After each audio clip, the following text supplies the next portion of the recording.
Hi hello सर्वांना नमस्ते. स्वागत आहे आपलं मराठी चातुर्य कथा या यूट्यूब चॅनलवर. स्टोरीला सुरुवात करण्याआधी आपल्या चॅनलला सबस्क्राईब करा, बेल आयकॉनवर क्लिक करा, म्हणजे नवनवे एपिसोड्स तुमच्यापर्यंत पोहोचतील. आता रोहित संग्रामवर खूप चिडला होता आणि त्याला शेवटचा अल्टिमेट देऊनच तो बाहेर पडला आणि तुझ्या फोटोला हार घालणार म्हणजे घालणार असंच म्हणाला. तरीही मस्तीवान संग्राम हसतच होता. आणि मग रोहित आता कारखान्यावर गेलाच नाही. त्यानं टिंगवला बोलवून घेतलं आणि त्याला सगळं प्रकरण समजावून सांगितलं आणि म्हणाला, रोशनच्या गाडीमध्ये बसली होती ती मुलगी कशी शोधायची तू सांग. आता ती कुठे सापडेल. ती जर खरं बोलली ना आणि तिने संग्रामचं नाव घेतलं तर नक्कीच मी संग्रामला सळो की पोळं करून सोडू शकतो. आणि आता टिंगू म्हणाला, अरे यार, आता कसं ओळखणार. आसपास कुठे CCTVसुद्धा असेल असं माहीत नाही. CCTV असे तर जमलं असतं, पण या रोडला CCTVसुद्धा नाहीत. एकतर तिला प्रत्यक्ष रोशननं बघितलं आहे तर तो ओळखू शकतो आणि राहुलही ओळखू शकतो. आणि आता रोहित पक्का संग्रामच्या मागे हात धुवून लागला होता. आणि बघूया असं म्हणून तो कारखान्यामध्ये आला. राहुल त्याला म्हणाला, कुठे गेला होतास. आणि रोहित हसून म्हणाला, कुठेच नाही, मित्राचा फोन होता म्हणून गेलो होतो. आणि आता रोहित हसतोय, म्हणजे जास्त सिरियस मॅटर नसावा असं राहुलला वाटलं. आणि आता सगळं एकदा रोहितच्या हातात सोपवलं की तो रिलॅक्स झाला होता आणि त्यानं विषय सोडून दिला. आणि मग रोहित म्हणाला, दादा, पुन्हा त्या मुलीचा फोन आला होता का पैशांची मागणी करण्यासाठी. राहुल म्हणाला, नाही रे, हुशार आहे ती पोरगी, इतक्या लवकर फोन करायची नाही आणि सहजासहजी पिच्छाही सोडणार नाही. रोहित म्हणाला, दादा, तू तिला इतक्या सहजासहजी पैसे देऊ नकोस बरं का. ज्या अर्थी आपण तिला पैसे देतोय त्या अर्थी आपल्याला आपला गुन्हा कबूल आहे असं होतं. राहुल म्हणाला, नाही रे, त्यावेळी परिस्थिती खूपच बिकट होती, तूही इथे नव्हता आणि म्हणून मी हे सगळं केलं. आता तिला सहजासहजी पैसे देणारच नाही.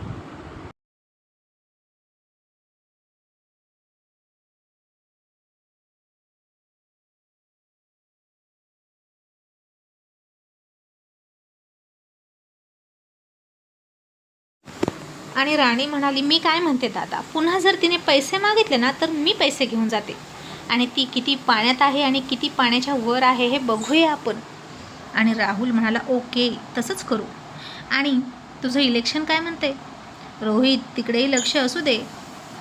आता हे सगळं वातावरण बघता आपलं राजकीय वर्तुळ निर्माण झालंच पाहिजे असं मलाही वाटायला लागले. कारण विरोधक आता जास्त निर्माण व्हायला लागलेत आपले आणि त्यांना त्यांची जागा दाखवून देण्यासाठी पावर आपल्या हातात हवी. आणि रोहित हसून म्हणाला, बघ, मी म्हणत होतो की नाही, पावर पाहिजे दादा. आपले बाबा राजकारणात उतरले नाहीत, फक्त उद्योग करत राहिले. पण त्यांचा जमाना वेगळा होता आणि आत्ताचा काळ वेगळा आहे. दुनिया त्यालाच सलाम करते ज्याच्याकडे पावर असते. बाबांनी प्रेमाने, नम्रतेने, आदरानं माणसं जपून ठेवली, पण आजकाल या गोष्टी करून भागत नाही. लोकांवर वचक असावाच लागतो आणि इतरांच्या राजकीय हालचाली आणि पाठिंबा मिळवण्यासाठी प्रचारासारखं वातावरण तयार होत आहे. संग्रामसुद्धा तयारीत आहे. मी नवीन आहे आणि माझं काम जनतेला माहीत आहे. ते नक्कीच मला ZP सदस्य म्हणून निवडून देतील आणि मग जिल्हा परिषद सदस्य आपापसात मतदान करून अध्यक्ष निवडतात. राहुल म्हणाला, त्याची तू काळजी करू नकोस. बाबा बोलतील पक्षश्रेष्ठींशी आणि मी सुद्धा सदस्यांना आपल्या बाजूने वळवण्याचं काम करतो. तू बैठका घे, गटबाजी, आघाड्या, पक्षनेत्यांची चर्चा, ताकद वाढवणं एवढं काम कर. मग बघूच तू कसा जिंकून येत नाही. आणि तू कारखान्यात नाही आला तरी चालेल. रोहित म्हणाला, ओके दादा. आणि रोहितने आता सगळ्याच आघाड्यांवर एकत्र लढायचं ठरवलं. मल्हाररावांचे सुद्धा फोनवर फोन सुरू होते आणि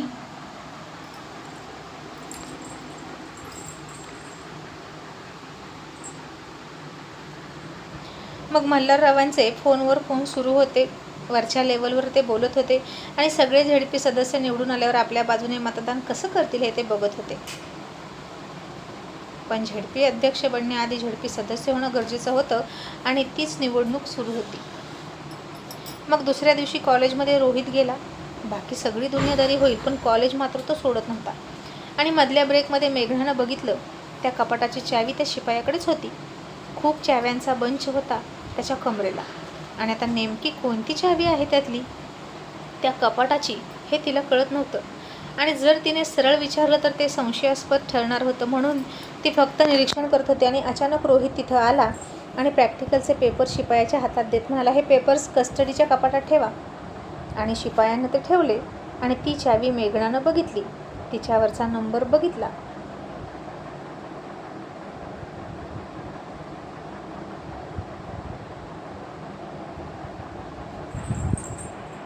आणि आता रोहित बाहेर निघून गेला.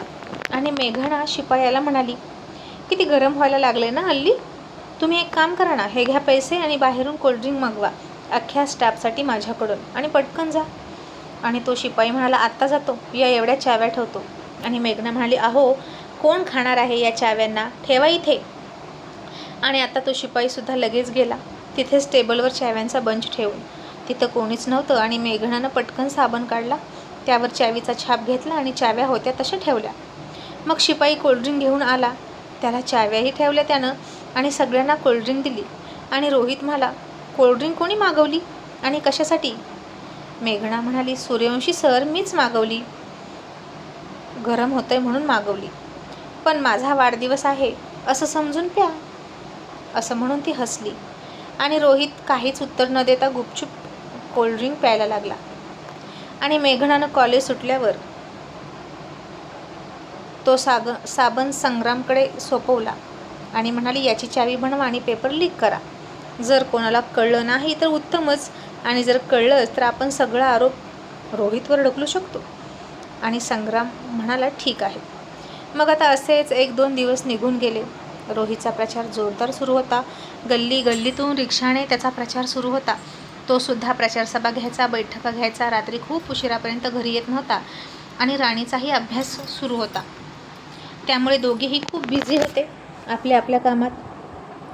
मग आता त्या रोशनवर आरोप करणाऱ्या मुलीला पीएनं फोन केला आणि म्हणाला, तुझ्याकडे एक चांगली संधी आहे बरं का,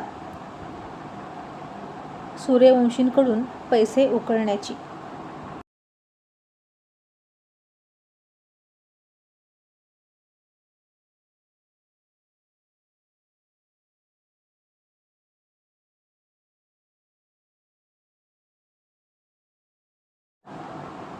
माझ्या आयडिया ना खूप खूप भन्नाट असतात.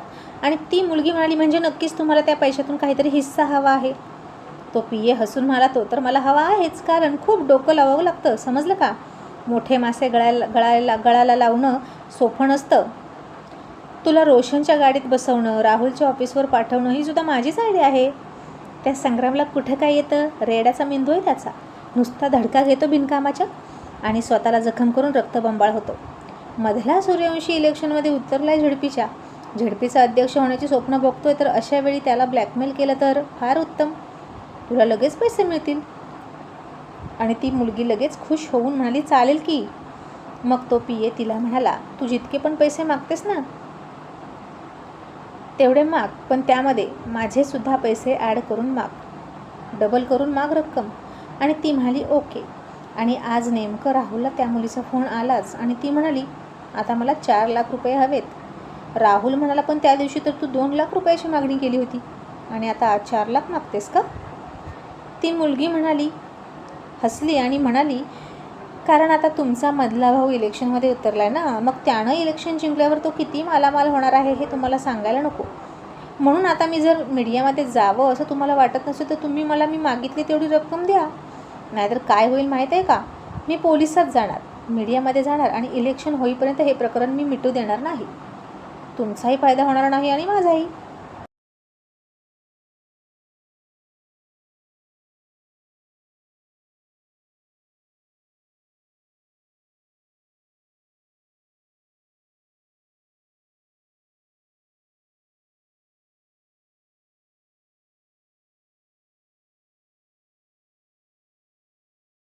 आणि राहुल म्हणाला, ठीक आहे, पण तुला पैसे बाय कॅश मिळतील, असे व्यवहार ऑनलाईन होणार नाहीत.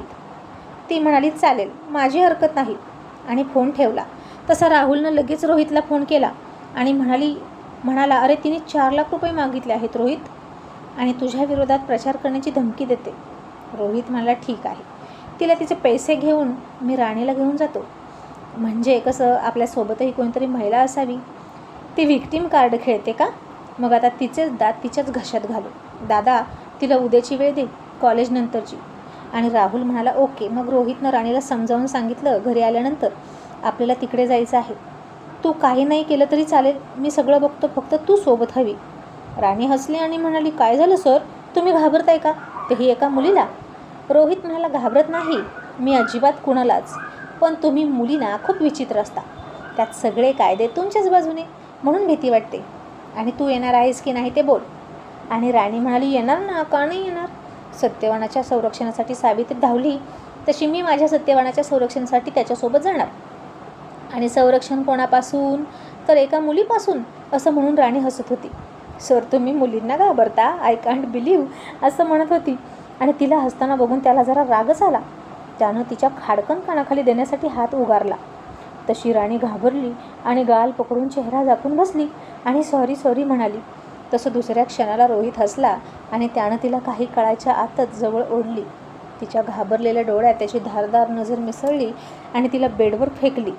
शर्टचं बटन काढत म्हणाला थांब, आता मी बायकांना घाबरतो की नाही हे दाखवतो तुला.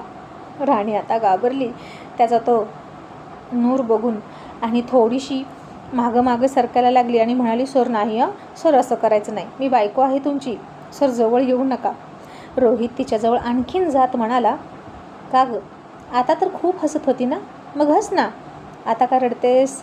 असं म्हणून त्यानं तिला पाय पकडून खाली ओढली आणि खूप हार्ड रोमॅन्सनं सुरुवात केली. राणी ओरडायला लागली. छोट्या राणीला आता ते सगळं सहन होतच नव्हतं आणि रोहित मात्र तिची पर्वा न करता त्याच्या मनाप्रमाणे वागत होता. इतक्यात दरवाजावर टकटक वाजली. दोघांनीही तिकडे बघितलं आणि बाहेरून राहुल हळूच म्हणाला रोहित, अरे हळू, बाहेरपर्यंत आवाज येतोय. तसं रोहितनं जीभ चावली आणि हसायला लागला. मग त्यानं सॉफ्ट रोमॅन्स करायला सुरुवात केली. तेव्हा कुठं राणीला बरं वाटायला लागलं. मग दुसऱ्या दिवशी कॉलेजनंतर रोहित राणी राहुल सोबत त्या मुलीला भेटायला गेले. राणी पाठीमागं होती, राहुल आणि रोहित पुढे गेले आणि ती मुलगी म्हणाली हे काय, तुम्ही एकटे का नाही आला, सगळ्यांना घेऊन यायची काय गरज होती. आणि आता राहुलच्या आधी रोहितच म्हणाला हे बघ, इथे परक कोणीच नाही, भाऊ आहे मी त्यांचा, आणि आम्हाला हे प्रकरण आता वाढवायचं नाही. आणि आयुष्यभर तुला पैसे देऊन पोसायला आम्ही रिकामे नाही. आणि ही रक्कम तुला शेवटची रक्कम देतोय. यापुढे तू फोन करू नकोस आणि कोणतीही डिमांड चालणार नाही, समजलं. असा सुरुवातीलाच रोहितनं तिला दमच टाकला आणि ती मुलगी रोहितला उद्धटपणे म्हणाली नाही समजलं, आणि माझा फायदा बुडत असेल तर ती मी गोष्ट का समजून घेऊ. आणि जर इतकंच हे प्रकरण मिटवायचं असेल तर माझ्या नावे 5 करोड करून टाका एकदम, मी पुन्हा कधीच फोन करणार नाही, तुम्हाला तोंडही दाखवणार नाही. आणि रोहित म्हणाला 5 करोड, 1.5 दमडीची ब्लॅकमेलिंग करून जगणारी बाई तू, आणि 5 करोड वर किती शून्य असतात हे तरी माहीत आहे का ग तुला. आणि निघाली मोठं स्वप्न बघायला. आणि काय ग, तुझ्याकडे काय पुरावा आहे ते तरी सांग की आमच्या रोशनने तुला किडनॅप केलं. तू स्वतः त्याच्या गाडीत बसली होतीस हो ना, आणि लाज नाही वाटत मग जो आपली मदत करतो त्याच्याशी असं वागायला. आणि ती मुलगी हसून म्हणाली कुठल्या जगात जगताय तुम्ही, हे सतयुग नाही, हे कलियुग आहे. इथे उपकाराची परतफेड अपकारानंच केली जाते. आणि माझा प्रस्ताव मंजूर नसेल तर मला असेच वरवर पैसे द्यावे लागतील. आणि रोहित म्हणाला मिळणार नाहीत, आणि हेच तुला सांगण्यासाठी इथे आलोय आम्ही. तुला काय वाटलं, कुठलाही थातूर मातूर तुझा तोंडी पुरावा तू इथे सादर करशील आणि सगळे तुझ्यावर विश्वास ठेवतील का. जर तू असा कट करशील ना तर तुझ्या कटाला शह देणारे कटशह पण आमच्याकडे आहेत. ती मुलगी आता थोडीशी गप्प बसली त्याच्या अशा आवाजानं, आणि त्यावरूनच रोहितला कळलं की ही नुसत्या पोकळ धमक्या देते. आता माणसं ओळखण्यात रोहित तरबेज होता. आणि ती मुलगी म्हणाली ठीक आहे, यानंतर मी फोनच करणार नाही, मला आता शेवटचे 4 लाख रुपये द्या, असं म्हणून गडबड करायला लागली. आणि राणी आता रोहितच्या गाडीतच बसली होती. आणि मग रोहितनं तिला फोन केला आणि म्हणाला राणी पैसे घेऊन ये. आणि जशी राणी पैसे घेऊन आली आणि त्या मुलीला इथेही बघितलं आणि राणी चकित होऊन तिला बघता क्षणी म्हणाली तू तीच मुलगी आहे का जी कारखान्यावर आली होती जॉब मागायला, आणि तूच रोशन भाऊजींना फसवलं. तसा राहुलसुद्धा चकित होऊन मला अरे हां राणी, तरीच मला असं वाटत होतं की मी तिला कुठेतरी बघितल्यासारखं का वाटतंय, पण आठवत नव्हतं कारण हिनं तिचा पूर्ण अवतार बदलून टाकला होता. कारखान्यावर कशी आली होती बोल्ड लुकमध्ये आणि आता साधा भोळा वेश केला होता आणि स्वतःला बिचारी अबला गरीब दाखवत होती. आणि राणी रागात म्हणाली, राहुल दादा, अहो ही कसली बिचारी आणि अबला, ही तर ऑफिसमध्ये तुम्हालाही फसवायला आली असेल बहुतेक. पण मी त्यावेळी होते म्हणून तुम्ही सापडला नाही आणि म्हणून रोशन भाऊजींना पकडलं आणि आता त्या मुलीच्या तोंडचं पाणी पडण्याची वेळ आली होती. राणी फारच चलाक आहे. राहुलनं ओळखलं नाही पण तिने बघताक्षणी ओळखलं आणि राणीला मनातूनच ती शिव्या घालत होती आणि मनातच म्हणाली, नाही नाही, असं काहीच नाही. तुमच्या रोशननं मला खरंच किडनॅप केलं होतं. आणि रोहित म्हणाला, चूक, स्पष्ट चूक. रोशन असं कधीच करणार नाही आणि तू कुणाचं प्यादा आहेस हे माहीत आहे मला. तुझी सगळी कॉल हिस्ट्री आहे माझ्याकडे. संग्राम राजशिर्केनं पाठवले ना तुला इथे. तुमचा पहिला प्लॅन तर आम्हाला बदनाम करण्याचा होता, पण नंतर दादानं तुला पैशाची ऑफर दिली आणि तुझे डोळे फिरले आणि तू संग्रामची साथ सोडून आमच्याकडून पैसे उकळायला लागलीस आणि संग्रामसोबत तू बगावत केली. पण असू दे, ते आमच्या पथ्यावरच पडलं म्हणा. पण आता मात्र तुला सुटका नाही. राणी, हिचे पैसे दे गं, असं रोहितनं राणीकडे बघून खुणवलं आणि राणीनं आता त्या मुलीच्या 2-3 कानाखाली लावून दिल्या आणि ती मुलगी गाल चोळत राणीकडे बघायला लागली.